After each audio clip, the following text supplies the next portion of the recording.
Welcome to Transparency with Tiffany, the podcast.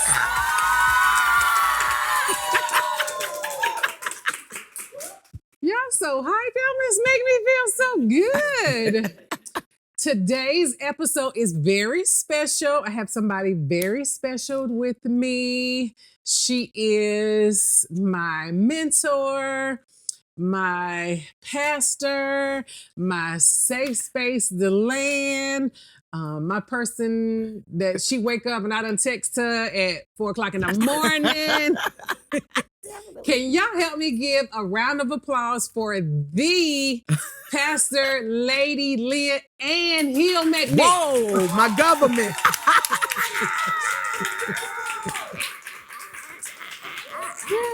So when we was just talking, she always jokes with us because she say, "Tell your business." So I told her, I said, "Oh my goodness, I get you to tell your business for a change." Yes. Welcome. Thank you for having me, Tiffany. This is amazing. And we celebrate you today for this launch. Amazing girl. Thank you. You the bomb. So before we jump all the way into the good stuff, we're gonna keep it light at first. Okay, so tell us your favorite food. Child, spaghetti. I love me some spaghetti, girl. Now, baked spaghetti is my favorite. Okay. Cheap and easy. Yeah, okay. What's your favorite way to spend a Saturday? Sleeping, if I can. Up under the covers, if I can do it. Favorite movie? Favorite movie is Color Purple, the first one and not the second. Do you have a series that you watch on Netflix? Ooh, I started watching Power because y'all told me to. Oh, yes. And so okay. I'm just starting that. I'm getting my life together. But yes, if there's any recommendations, hook me up. Okay. But I'm starting with Power. And morning routine. Morning routine. Every morning I'm mostly when I'm not nudging, I get up late, but pretty much 21 days a month, I get up at 4 a.m. I'm praying from 4 to about 4:30. Then I get dressed, put on my Maybelline, and get ready for the nudge every morning. That's the perfect segue to jumping us in. For those that don't know, you birthed the Sister Circle during the pandemic. Right. What were your initial thoughts of what the organization would become? Well, first of all, I didn't even know it was going to be an organization. The Lord tricked me. I thought it was going to be just, a little book club type thing. We get online, we talk about the word, we pray, and I go on about my business. But as that small group of ladies that I started with, 4 ladies, and then we grew from 4 to about 10 and, gradually on up to where we are today.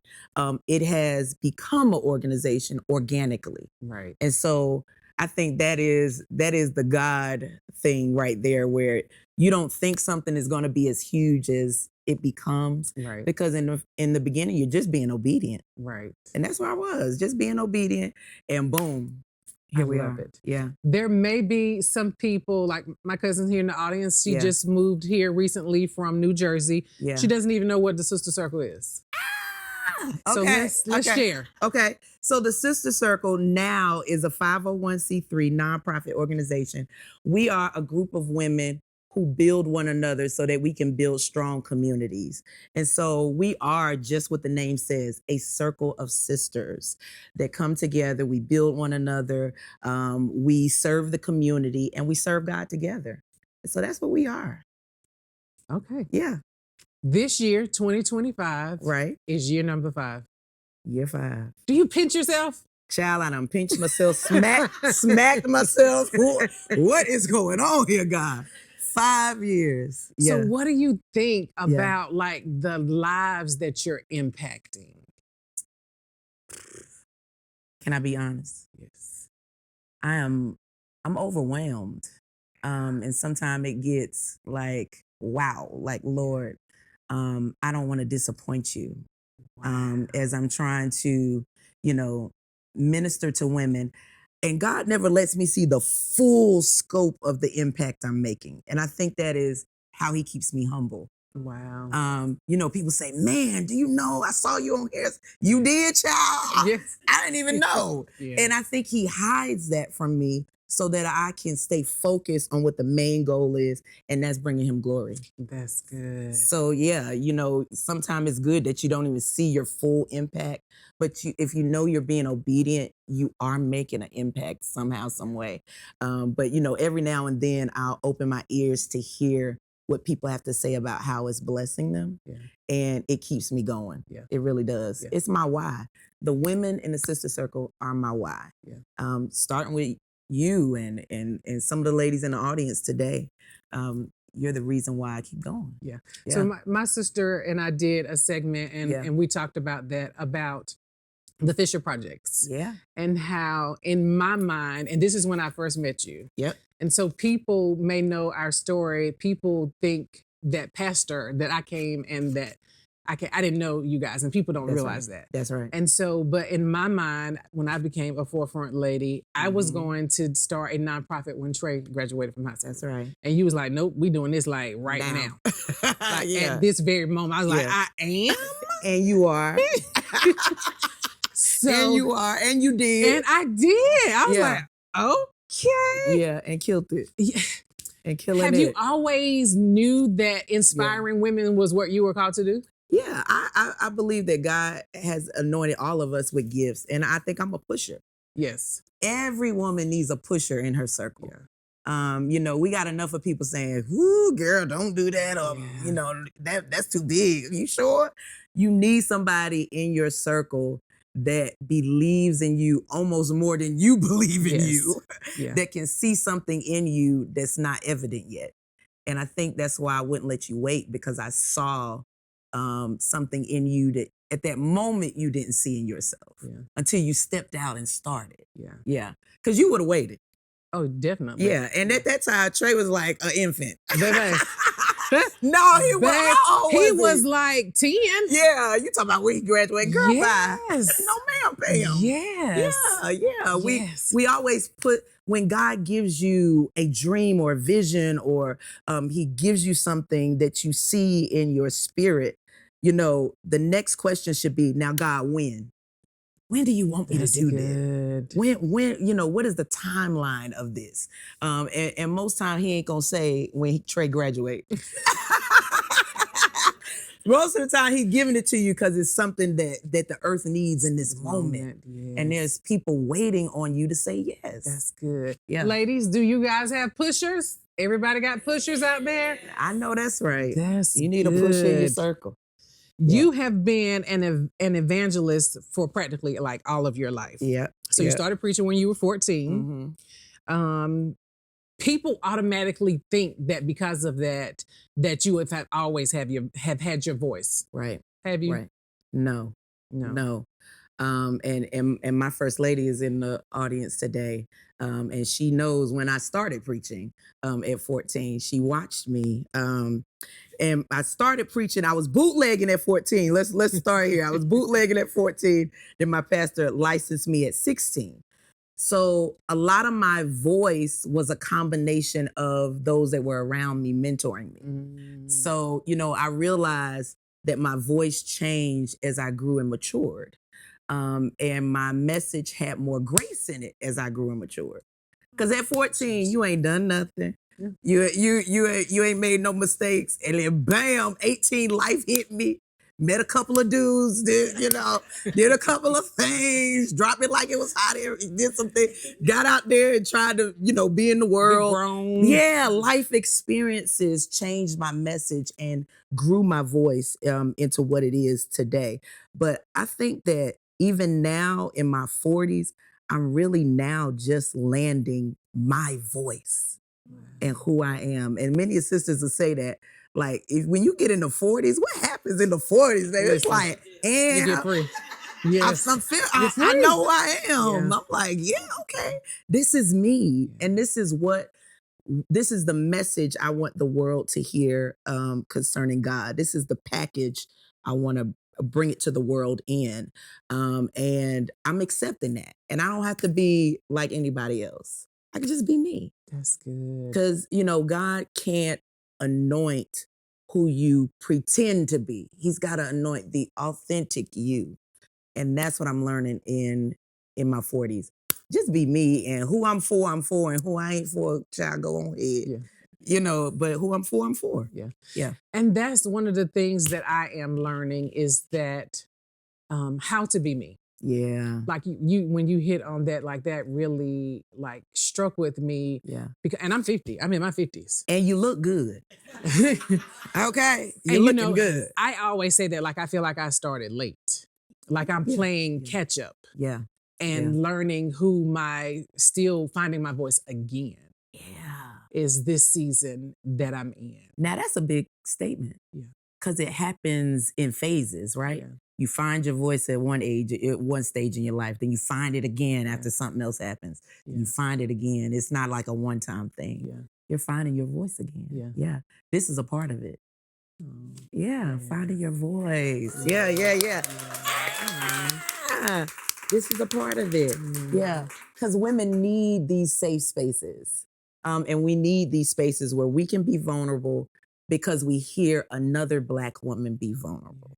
Yeah, and that's what you're doing. Yeah. That's the one thing I love about you, Tiffany. You gonna tell your business. And you gonna cry, and you gonna do the things, and it opens us up to say, man, okay, yeah, I'm dealing with some stuff too, and I wanna cry right now. Sometimes you cry, it ain't even a situation to cry about. Yeah. But it's just it's just how God has wired you. Yeah. And I love that. Am I interviewing you or you interviewing me? That's how he's wired you. But you know what I have in this season of finding my voice again, I almost was stopping. That's a part of finding my voice again because I was starting to feel like that's not what I'm supposed to do. Yeah. Like people in my ear, like, why are you always crying? Why are you always crying? And I'm like, well, God, this is how you made me, but is it bad? No. It's amazing. Yeah, it's amazing. And I always tell the women on the nudge that tears are prayers without your words in the way. And that's what that is. It's prayers and it's intercession. And, you know, we as Black women, we've been taught not to cry and to hold it in. You know, like my grandmother, I never saw my grandmother cry. Yeah, in all the years. And I'm like, man, I don't want to be like that. I want to feel the feelings and I want to, you know, I want to allow God to heal me through the tears and to heal others through my tears. Yeah, and I think that you are doing a great work. Thank you. No. Okay. Yeah. Wife. Yeah, child. Mother. Pastor. Evangelist. Executive director. Oh my God. Students. Gee whiz. A lot of people don't know that. Students. Yeah. How do you practice self-care and prioritize your own needs with such a busy life? Now I'm gonna be honest again. People like you and the girls, y'all make me do that. If y'all wouldn't make me do that, I wouldn't do it. I wouldn't prioritize myself. Because you get so busy doing life, you forget about you sometime. And I have forgotten about me over these 5 years a lot. A lot. And I'm working on me, you know, working on my weight, working on my health. Go to the doctor every week now because I realize that if I don't focus on me, I'm not going to be here for y'all. Yeah, and I was getting close to that. Getting close to not even wanting to be here. Just because of the stress of people see all those titles. All those titles, stress, more stress. That's what it is. Yes. And people don't realize it and they look and they talk about it and they judge it. But it's like you got to pray for somebody you see walking in those roles because there's got to be a level of attack coming to that woman who's doing all of that and who's being an example. And so, you know, I want to change the narrative. I want to frame a community where women look out for other women. And that's what y'all do for me. Y'all look out for me. Y'all make me take a break. Like, my sister-in-law, she will put a block on my schedule. Like, like, you are not doing anything today, this day. And I'll put something on top of the block and then she'll take it off. But you need somebody that cares enough about you to say, stop and rest. And I'm grateful that you allow us to do that, because sometimes I feel like we probably I know we getting on her nerves, but that is our love language to you, because we do want you to slow down. Yeah. Because you will keep going. Yeah. And even on Sundays when we get this from Lady B, protecting the people from overwhelming you. Yeah. Like that is our Because I think sometimes people think they're the only ones in your life needing something at that moment, but they don't realize it's like 30 other people coming to you with that same need. And people will drain you if you let them. They will take every ounce of everything you got and walk away full, and you standing there dry and empty and ashy. Yes. And you're like, golly, yeah. People will do that if you don't have women in your life or people in your life who will protect you from that. And y'all are that for me. The frame of that. I love that. Yeah, your sisterhood. Yeah. And we want to be on an island by ourselves. Child, I don't need nobody. I'm cutting them off, data. Please put them scissors up, because you need somebody in your life. We can't be on an island by ourselves. And many of us have done that. We done cut off so many people. You look around, you ain't got nobody. Yeah. But instead of working to keep the relationship strong, because you need these people that God has placed in your life. That's good. Yeah. What would you tell younger Leah? First of all, I would tell younger Leah, sit down somewhere and enjoy the journey. That's the thing. I feel like I've been grinding so hard that I haven't really enjoyed the journey of all that has happened. And I'll look back like on pictures or videos of the Sister Circle since it began. And I'm like, that happened? I went to New York. I went here. I went there. Because I'm moving so fast and pushing so hard. I don't sit in it and say, man, wow, girl, you in New York. You're here, you're in Massachusetts, you're in Texas, you're building, because I'm so busy grinding that I'm not enjoying the journey. So I would tell younger Leah, celebrate every small success over the years, 20s, your 30s. We rush to get married, then you get legalized peen, then you good. You happy, you move to the next thing. You rush to have a baby, you pop them out, you go to the next thing. You moving so fast, you're not enjoying the journey. Enjoy singleness, then enjoy being married without kids, then enjoy being married with kids, then enjoy, every step, like soak it in. That's what I would tell younger Leah. Soak it in, enjoy. Sisters, do y'all have that problem enjoying the moment? Sitting still? Yeah. Yeah. How do you envision the impact of your work on others in the world? I envision or desire for this vision to build women. And this is my main prayer to God, that it will not stop with me. That when I'm long gone, that there will be some young girl talking about, hey, the Sister Circle started with a woman named Leah McNair and 5 women, on a Facebook Live. By that time, there'll be something else. Facebook will be gone. Yeah. But, this is how it started. And now this is what we've done. I don't want it to stop with me.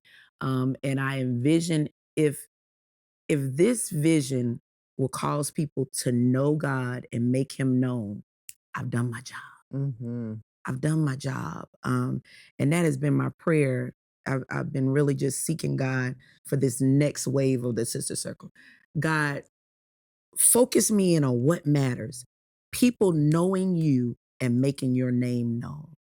And if I focus on that, I believe God will allow me to flourish. God will allow this to flourish and to make the impact it needs to make. And so that's been my prayer. God, I want women to know you, and I want to make your name known and make your name great. That's good. Not my own. Yeah. Yeah. we're going to take some questions, but I got another question, but we'll take a couple of questions. But I just want to tell you, I'm so proud of you. Like, your grind is top notch. And I appreciate how you take us on the journey. And we live to protect you, but girl, sometimes we come with stuff. Yeah. And it's like so many of us, but you make time for us. You pray for us. Look, you hang out with us in those moments, like even after church and go to dinner with us and stuff with all that you have going on. And so like, it's like, I think people see you from afar and they don't realize like how you really are like just touchable like this. And so I'm just so grateful that I love you too. Okay, I got one more question and then we're gonna grab some questions. Okay. Yeah. Oh no. That was it. Because my last question, I'm gonna save it. I got one more question. Okay. We'll take 2 questions from the audience. I have a question for Pastor Leah. So for many of us in the room, you are our pusher. Right. Who are the pushers in your life? Yeah. Your personal pushers. Yeah. Your social media pastors. You know, I love a good Sarah Jakes. Yeah. Who are those women for you? Ooh. And it's funny you say women because my biggest pusher is actually a guy. Okay, I love it. My boo thing, my baby daddy, is my biggest pusher because he sees everything. He sees all that I go through and all that I'm dealing with. And when I really get overwhelmed, I'm like, I cannot do this. He's like, girl, if you don't sit down, you can do it. You gonna give him what the sauce. You got the sauce. You know, he's the one that gasses me up. And I always leave his presence like, you know what? I can do this. I can do this. And he tells me the truth. He tells me the truth. My lady is my biggest pusher. You know, she whispers, but it's a powerful whisper. I'm like, oh yeah, you're right first. You're right. I can do this. You know, people who have seen me from the beginning. My social media pastor, I got a few social media pastors. I love to look at Sarah Jakes. I love what she is doing with that generation. But the girls always tell me, Sarah Jakes ain't got nothing on you. That's right. That's right. And I was like, I don't know. But yeah, I'm inspired by her grind. I watch Kalita Forbes. She's absolutely amazing. I love the way she makes women focus on their mental health. She's another social media pusher for me. And I know he gets a lot of flack, but I like me some Mike Todd, y'all. I like me some Mike Is he still relevant? No, Child, I'm kidding. But when he's taking the pictures and his creativity is what I love. Now, sometimes he go too far, he's spitting on folk and doing things. Leave that part out. But other than that, I love his creative gene because I think it's so important in this age, in this generation, how you package the message of the gospel. People have a great, they have a great word, they have great ideas, but their packaging is trashy, is whack. And if you wouldn't enjoy looking at it, why you want us to enjoy looking at it? Package that thing right. And so those people, I love the way they package their vision and their assignment. I love the way they do it. That's good. I want to ask the question, how do you stay relevant? How do you, I know they say comparison is the thief of joy. Yeah. So how do you remain focused on your mission, right, not comparison, right, and how do you stay relevant? Yeah, comparison it will kill you. It will kill your vision. And I think that social media is really hurting that even the more because we sit on social media and we look at other people's highlight reels and then we diminish the things that God is doing in us. But the way I stay relevant, really honestly, is keeping women around me from the generation under me. So I like to keep women that are younger than me around me because they think forward thinking. They're forward thinking because, Baby. Baby. We're getting a little old fashioned, you know, and so I keep women like, I got Courtney. Courtney was talking the other day, and she was just randomly talking to me about something. And then she said, that slapped, baby. And I'm like, ooh, slapped. Okay. okay. Will use. And so now they're getting on me because I'm always using, baby, that slapped. So, you know, they keep you young, they keep you relevant, and it helps you not only to minister to the generation you're in, but it makes you relevant to that generation that's coming up, which gives you longevity to your vision. Yeah. So keep young girls around you. Yeah, keep them around you. Tell our listeners how they can connect with you. Okay, you can find me on Instagram. I love the gram, and my name on Instagram is Leah Hill McNair. At Leah Hill McNair. Of course, you can find the Sister Circle on Instagram. You can find the Sister Circle on Facebook. And our website is thesistercircleinc.org. Thank you for being on the couch with me today. Yay! This couch nice. This couch real nice, real expensive feeling. Yeah. Like our couch we used to have. Back in the day, yeah. Sorry, y'all. We digress. We've been together for a long time. And thank you to my audience as well for being a part of today. As we leave from this today, make sure that you are intentional of making sure that you make time for yourself and putting yourself first. That's right. For our listening audience, please tune in and find us on our social media sites, Transparency with Tiffany, the podcast. You can find us on Instagram, Facebook, and YouTube. See you next time.